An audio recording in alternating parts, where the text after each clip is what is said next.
होता है कि एक स्टेट दूसरे स्टेट में कैसे चेंज होती है। तो हमने पढ़ा तीन स्टेट, सॉलिड, लिक्विड और गैसेज। ये सॉलिड, लिक्विड और गैसेज आपस में इंटर कन्वर्ट हो सकती हैं। हम सॉलिड को लिक्विड में बदल सकते हैं, लिक्विड को गैस में बदल सकते हैं, गैस को लिक्विड में बदल सकते हैं, फिर लिक्विड को हम सॉलिड में बदल सकते हैं।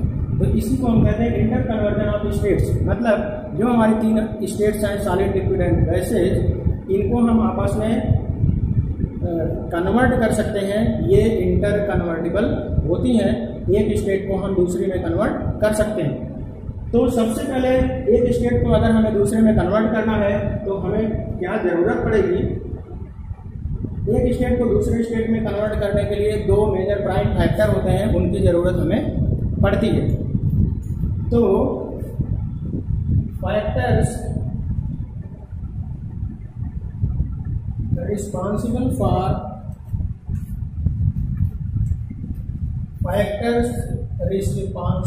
for the interconversion of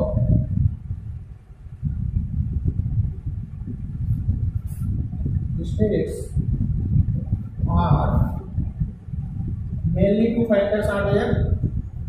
Number one, temperature, and number two, pressure. So there are two important factors which are responsible for the interconversion of states, and these are temperature and pressure. By the application of temperature and pressure, we can convert one state into another. Solid can be converted into liquid, liquid can be converted into gas, gas again converted into liquid, and liquid again can be converted into solid by the application of temperature and pressure. तो आइए देखते हैं हम किस तरह से इनको inter convert कर सकते हैं। तो आइए बच्चों हम देखते हैं, आपके सामने एक ट्रायंगल शेप में डायग्राम बना हुआ है। ये बहुत इंपॉर्टेंट है। इसमें देखिए सबसे ऊपर लिखा है सॉलिड। तो सॉलिड को अगर हमें लिक्विड में कन्वर्ट करना होगा तो हम इसे हीट करेंगे, यानी कि टेम्परेचर देंगे, तो ये लिक्विड में कन्वर्ट हो जाएगा। इस प्रोसेस को कहते हैं फ्यूजन या मेल्टिंग। लिक्विड को अगर हम और टेम्परेचर देंगे तो ये बॉयल होने लगेगा और उससे वाइपर निकलने लगेंगी, और वाइपर को ही हम कहते हैं गैस। तो ये गैसियस फॉर्म में कन्वर्ट हो जाएगा। तो लिक्विड से गैस में कन्वर्ट होने की जो प्रोसेस है उसे हम कहते हैं बॉयलिंग या इवापोरेशन। सॉलिड से गैस में बदलने की प्रोसेस को हम कहते हैं सब्लिमेशन। ये बहुत इंपॉर्टेंट है, इस पर अक्सर क्वेश्चन पूछे जाते हैं। गैस से लिक्विड में बदलने की प्रोसेस जो है उसे हम कहते हैं कंडेंसेशन, और लिक्विड से सॉलिड में बदलने की जो प्रोसेस है उसे हम कहते हैं फ्रीजिंग। ये इंटर कन्वर्जन ऑफ स्टेट का जो डायग्राम है ये बहुत इंपॉर्टेंट है। इसे आप ध्यान से देखेंगे, समझेंगे, कंसेप्ट दिमाग में रहेगा तो आप अपने क्वेश्चन का आंसर दे ले जाएंगे, और इससे अक्सर क्वेश्चन पूछे जाते हैं। ये टर्म बहुत इंपॉर्टेंट है, freezing, fusion, melting, sublimation, deposition, condensation, boiling और इवापोरेशन। ये सारे टर्म इंपॉर्टेंट हैं। इन टर्म की कंसेप्ट आपके दिमाग में होनी चाहिए। कन्वर्जन ऑफ स्टेट के लिए हमने आपको बताया था दो मेजर फैक्टर हैं जो कि रोल प्ले करते हैं, टेम्परेचर और प्रेशर। बिना टेम्परेचर और प्रेशर को अप्लाई किए हम एक स्टेट से दूसरे स्टेट में किसी मटेरियल को नहीं ले जा सकते हैं।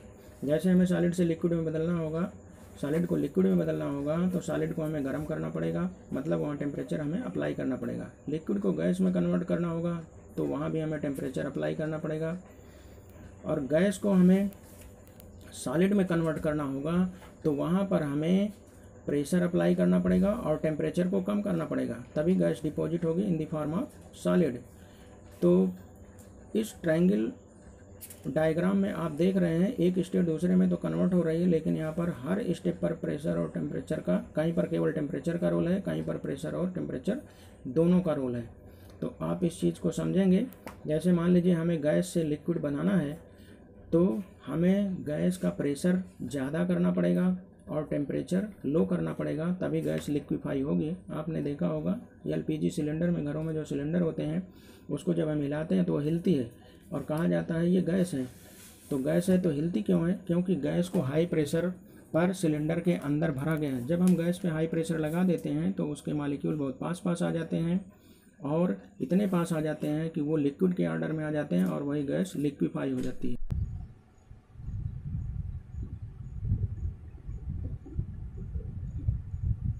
The process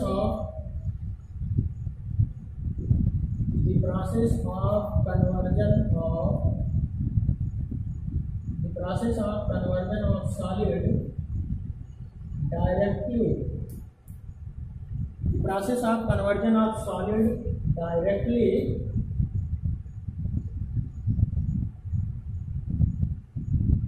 The process of conversion of solid directly into liquid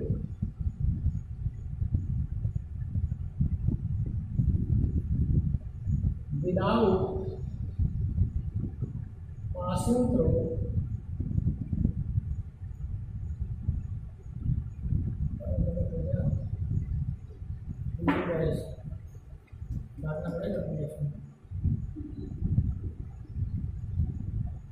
the process of conversion of solid directly into gas without passing through liquid is known as sublimation.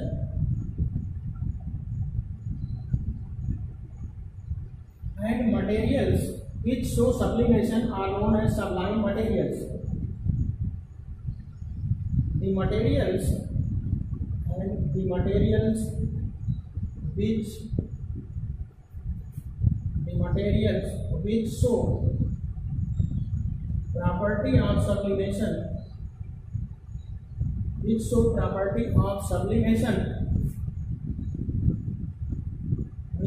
property of sublimation are known as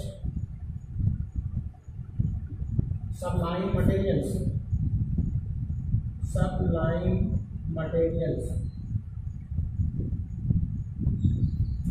तो इसका example बहुत important है, पूछा जाता है कभी MCQ में पूछा जाता है which of following is sublime material. तो 3-4 है जिसको आपको याद रखना है। ये ऐसे मटेरियल है जिनको गर्म करने के बाद वो डायरेक्टली सीधे गैस में कन्वर्ट हो जाते हैं बिना लिक्विड में कन्वर्ट हुए। तो देखिए आप एक बहुत अच्छा एग्जाम्पल है जिससे आप परिचित होंगे। घरों में आप पूजा पाठ करते होंगे तो कपूर जलाते हैं, जैसे ही कपूर जलाते हैं वो बिना लिक्विड में कन्वर्ट हुए गैसीय स्टेट में आकर के ऊपर निकल जाता है। तो सबसे पहला एग्जाम्पल हमारा है कैम्फर, CAMPHR। कैम्फर मीन्स होता है कपूर, पूजा करने के लिए इसका यूज किया जाता है। इसको जैसे हम जलाते हैं वैसे ये जो है डायरेक्टली लिक्विड में कन्वर्ट हुए बिना गैस में कन्वर्ट हो जाती है। कैम्फर है, बेंजोइक एसिड है, बेंजोइक एसिड क्रिस्टल के फॉर्म में होता है। जिस तरह से आप नमक के क्रिस्टल देखते हैं उसी तरह से थोड़ा बड़े बड़े क्रिस्टल बेंजोइक एसिड का पाया जाता होता है।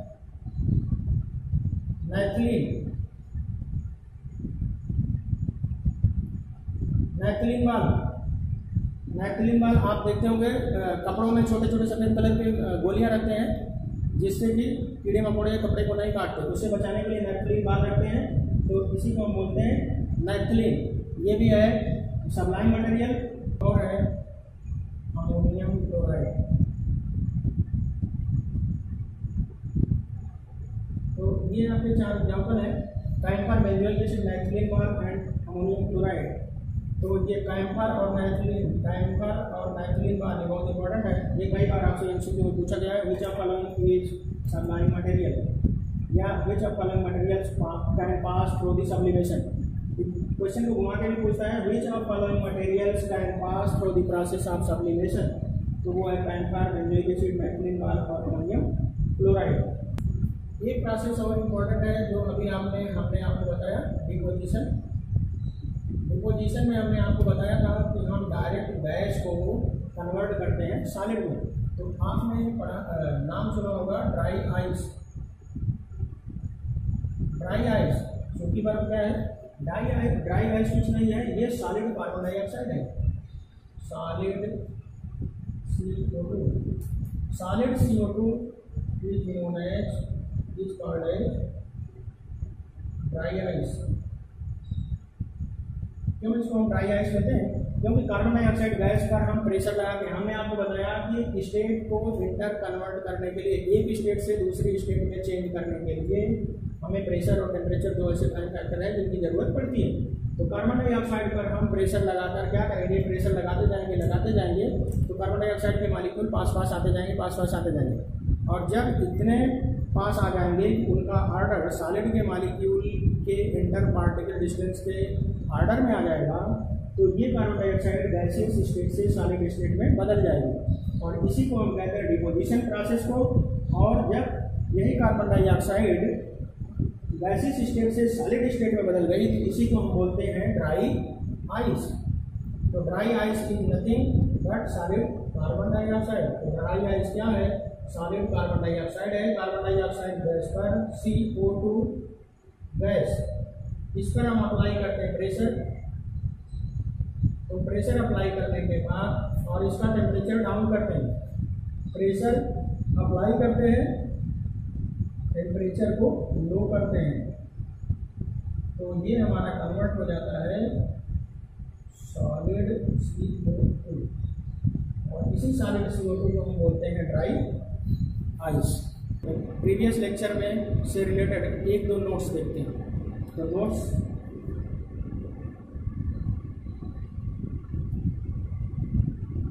हमने प्रीवियस लेक्चर में पढ़े थे, inter conversion of states and properties of different states solid, liquid and gas. तो उसमें कुछ नोट्स हैं। नंबर 1, प्रॉपर्टी ऑफ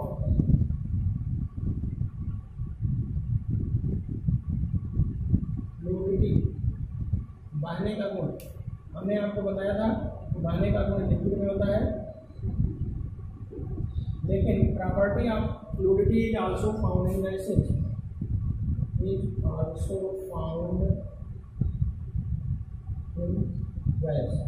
तो गैस में भी फ्लूइडिटी का गुण होता है। अब आप सोचेंगे गैस में फ्लूइडिटी का गुण कैसे होता है। गैस को हम प्रेशर लगा करके जब लिक्विफाई कर देते हैं तो उसमें फ्लूइडिटी का गुण ऑटोमेटिक आ जाता है। Number 2, liquid is also slightly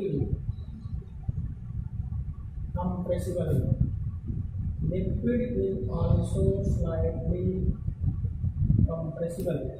liquid slightly compressible क्यों होता है, क्योंकि आपने पढ़ा था कि लिक्विड के मालिक्यूल के बीच में इंटर पार्टिकल जो स्पेस होता है या इंटर मालिकुलर स्पेस जो होता है वो सॉलिड से ज़्यादा होता है, तो हम उसको प्रेशर लगा करके थोड़ा सा कंप्रेस कर सकते हैं। अब देखिए, अब हम पढ़ेंगे टेम्परेचर के बारे में। टेम्परेचर क्या है, टेम्परेचर का मतलब होता है कि जब हमें एक ऐसा आवाज़ जिससे हमें पता चलता है कि कोई वस्तु गर्म है या ठंडी है, तो उसी को हम टेम्परेचर का नाम देते हैं। कोई वस्तु हमें ठंडी लगती है या गर्म लगती है तो हम कहते हैं कि इसका टेम्परेचर ज़्यादा है, इसका टेम्परेचर कम है। तो आइए देखते हैं डिफरेंट टाइप के टेम्परेचर स्केल। देखिए टेम्परेचर स्केल 3 साइंटिस्ट हुए, सेल्सियस, केल्विन एंड फ़ारेनहाइट। तो सेल्सियस ने बनाया सेल्सियस स्केल, केल्विन ने बनाया केल्विन स्केल, फ़ारेनहाइट ने बनाया फ़ारेनहाइट स्केल। तो सेल्सियस ने क्या किया, अपना लोअर लिमिट या मिनिमम जो अपना टेम्परेचर नापने का था, इन्होंने 0 डिग्री, लोअर पॉइंट रखा 0, हायर पॉइंट रखा 100। तो इन्होंने अपने टेम्परेचर स्केल में लोअर पॉइंट रखा 0 डिग्री सेल्सियस, हायर पॉइंट रखा 100 डिग्री सेल्सियस। केल्विन ने अपना लोअर पॉइंट रखा 273 केल्विन, हाईएस्ट पॉइंट रखा 373 केल्विन। फ़ारेनहाइट ने अपना लोअर पॉइंट रखा 32 डिग्री फ़ारेनहाइट और हाईएस्ट पॉइंट रखा 212 डिग्री फ़ारेनहाइट। अब देखिए इनमें हम निकालेंगे रिलेशन, कैसे टेम्परेचर को कन्वर्ट करते हैं एक टेम्परेचर को दूसरे में। अब 0 से 100 का मतलब हुआ, इन्होंने 0 से 100 के बीच में बनाया 100 डिवीजन, 100 डिवीजन। और इन्होंने 373 के बीच में बनाए 100 डिवीजन, इन्होंने भी बनाए। और यहाँ पर देखिए फ़ारेनहाइट स्केल में 32 से 212 डिग्री फ़ारेनहाइट, इसका मतलब यहाँ पर 180 डिवीजन। तो यहाँ से आप सोच सकते हैं, देखिए इसका मतलब यहाँ पर 1 डिवीजन इक्वल टू यहाँ पर भी 100 डिवीजन, इसका मतलब 1 डिवीजन इक्वल टू 1 केल्विन। यहाँ पर देखिए 180 डिवीजन है, 32 से 212, तो यहाँ पर 180 डिवीजन है, यहाँ पर 1 division equal to 1 degree Fahrenheit नहीं है। अब देखिए हम टेम्परेचर कन्वर्ट करने का जो फार्मूला हमारे पास आता है, जनरली हम लोग ऐसा करते हैं C/5 इक्वल टू F-32/9। ये फार्मूला हम जनरली यूज करते हैं सेल्सियस को फ़ारेनहाइट में कन्वर्ट करने के लिए और फ़ारेनहाइट को सेल्सियस में कन्वर्ट करने के लिए। अब आपके दिमाग में आ रहा होगा कि ये फार्मूला आया कैसे, तो आइए इसको देखते हैं कि ये फार्मूला आया कैसे। C/5 इक्वल टू F-32/9, इससे हम सेल्सियस को फ़ारेनहाइट में, फ़ारेनहाइट को सेल्सियस में कन्वर्ट करते हैं। तो देखिए कैसे करते हैं। इन टेम्परेचर स्केल में रिलेशन निकालने के लिए देखिए हम ऐसा फार्मूला बनाते हैं। मान लीजिए हमने यहाँ पर कोई पॉइंट लिया C और इस स्केल पर हमने कोई पॉइंट लिया F, C डिग्री सेल्सियस और F डिग्री फ़ारेनहाइट। तो अब देखिए हम फ़ारेनहाइट और डिग्री सेल्सियस में रिलेशन बनाने जा रहे हैं। तो यहाँ पर जो हमने लिया, जो हमने टेम्परेचर लिया C माइनस इसका lower limit 0 upon upper limit minus lower limit, upper limit 100 minus lower limit 0। Formula बनाने का तरीका है, यहाँ पर हम कोई टेम्परेचर ले लेंगे जो हमें नोन नहीं है, अननोन टेम्परेचर। इस स्केल पर भी कोई अननोन टेम्परेचर लेंगे, तो unknown temperature minus lower limit upon upper limit minus lower limit equal to Fahrenheit को हम लिखेंगे क्या, minus lower limit F minus lower limit. Lower limit इसका है 32 upon upper limit minus lower limit 32। यहाँ से देखिए ये हो जाएगा C minus 0 C, 100 minus 0 100 equal to F minus 32 upon 212 minus 32, ये हो जाएगा 180, क्योंकि हमने बताया था देखिए 32 lower limit, 212 upper limit, 212 minus 32 equal to 180। अब देखिए इसको हम 10 कैंसिल आउट, 2 से भी सिंप्लीफाई कर सकते हैं, 2 5 या 10, 2 9 या 18। तो ये हमारा हो गया C/5 equal to F minus 32 upon 9। ये हमारा आ गया फार्मूला। ये फार्मूला बहुत ही इम्पोर्टेंट है जो आपके काम आएगा। इसी तरह से हम सेल्सियस और केल्विन में निकाल सकते हैं रिलेशन। तो देखिए सेल्सियस और केल्विन में कैसे रिलेशन बनेगा, उसको भी जरा देखते हैं। सेल्सियस और केल्विन, सेल्सियस और केल्विन में रिलेशन निकालने के लिए देखते हैं हम कैसे निकालेंगे।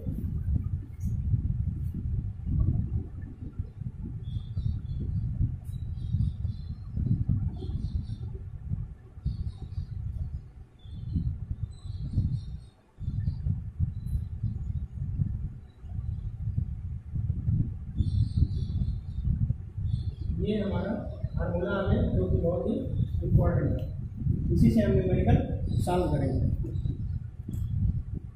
अब देखिए हम सेल्सियस और केल्विन स्केल में टेम्परेचर का रिलेशन निकालेंगे।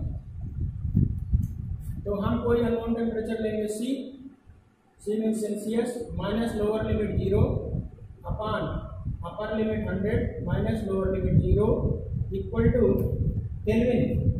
केल्विन का लिखेंगे के minus lower limit 273 upon higher limit 373 minus lower limit 273।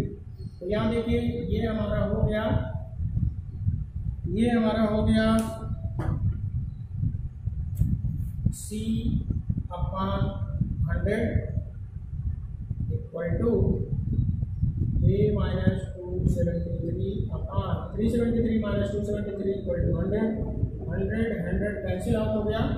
तो हमें मिला क्या, C equal to K minus 273, C equal to K minus 273 और K equal to C plus 273।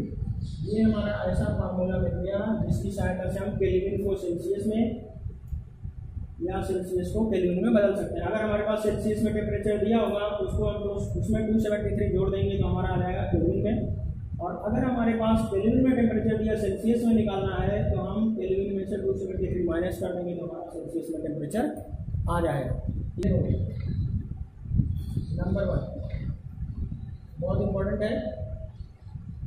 Human body temperature is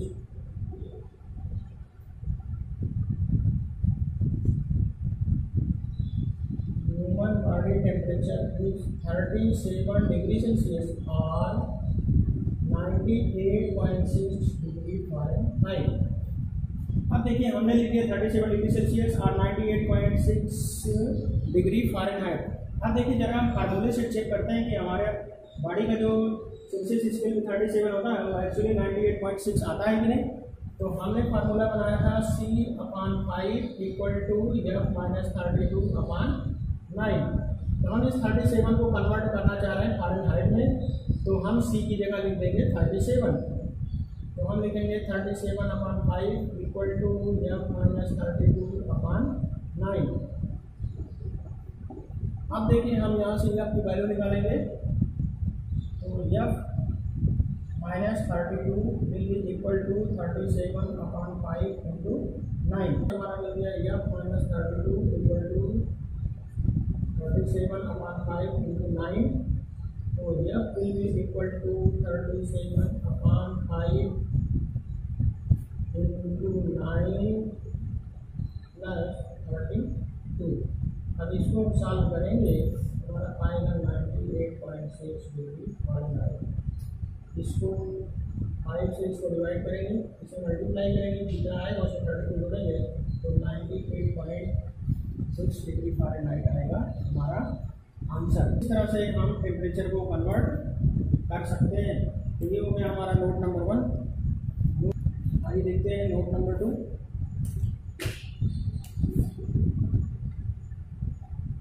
-40 degree is same Celsius